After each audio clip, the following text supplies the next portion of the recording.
नमस्कार मित्रांनो मी राहिला कुरुल, मुक्काम पोस्ट कुरुल, तालुका मोहोळ, जिल्हा सोलापूर या ठिकाणी राहत आहे।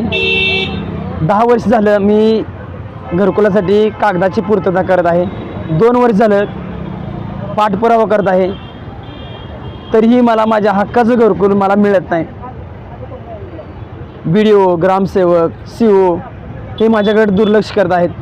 ग्रामसेवकांना भेटलं आहे, सर्व कागद पूर्तता CO साहेबांपर्यंत फाईल आलेली आहे, तरी CO साहेब माझी दखल घेत नाहीत। माझा आज 9वा दिवस आहे।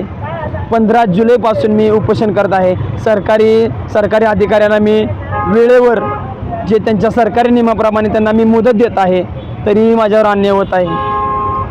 आज 27 वय आहे, राहायला घर नाही आहे, आईवडील वयस्कर आहेत, त्यांना सांभाळायचं की स्वतःच्या हक्कासाठी त्यांना सांभाळण्यासाठी काम करायचं की घरकुलासाठी लढाई करायची हे समजणं आहे।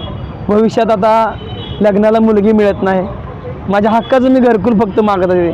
जर हे प्रशासन माझी दखल घेत नाही, हे अधिकारी, जिल्हाधिकारी असतील, मुख्यमंत्री साहेब असतील, यांनी दखल घेणं खूप गरजेचं आहे।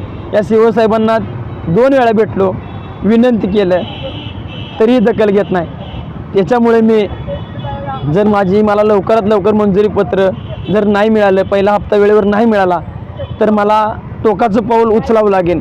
यासाठी मला 15 ऑगस्ट रोजी मला आत्मदहनाचं मी पत्र दिले आहे सर्वांना। जर नाही यांनी दखल घेतली मला 15 ऑगस्टपर्यंत, तर मी 15 ऑगस्ट 1947ला भारत स्वतंत्र झाला तरीही अन्याय होत आहे, गोरगरिबांना अन्याय होत आहे। यासाठी प्रशासनानं, CO साहेबांनी याची दखल घेतली पाहिजे। जर नाही दखल घेतली तर मला आत्मदहन करावे लागेल नाईलाजाने। याला सर्वस्व महाराष्ट्रातील जनता, हे अधिकारी जबाबदार असतील। धन्यवाद।